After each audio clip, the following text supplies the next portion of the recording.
আমি একটি গাছের তলায় দাঁড়িয়ে আছি। এটা কামরাঙা গাছ, প্রচুর কামরাঙা হয়েছে। এটা আমাদের বাড়িরই গাছ। তো আজকের আমি কামরাঙা দিয়েই একটি রেসিপি বানাবো। তো চলুন আগে বেশ কিছু আমি কামরাঙা তুলে নিই।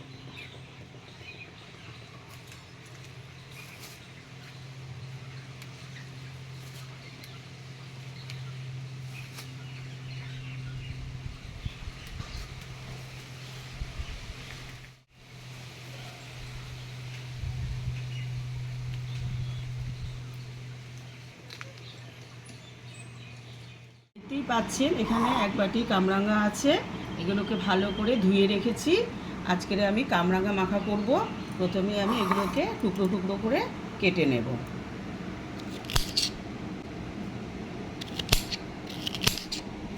ভিডিওটা আপনারা সম্পূর্ণ দেখবেন। ভালো লাগলে লাইক, শেয়ার, কমেন্টস করবেন। আর যারা এখনও সাবস্ক্রাইব করেননি তারা অবশ্যই সাবস্ক্রাইব করবেন।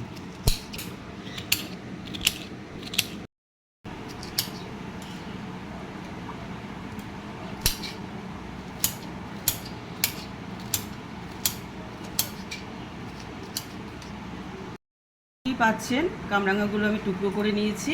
এবার এর মধ্যে পরিমাণ মতো বিট নুন,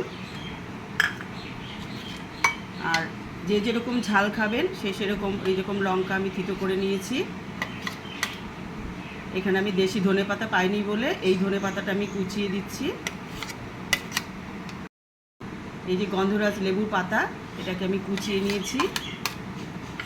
আর এর সাথে আমি 2 চামচ কাসুন্দি দিয়ে দিচ্ছি। তার মধ্যে 1 চিমটি চিনি। এগুলো দিয়ে সবটা ভালো করে মাখিয়ে নেব।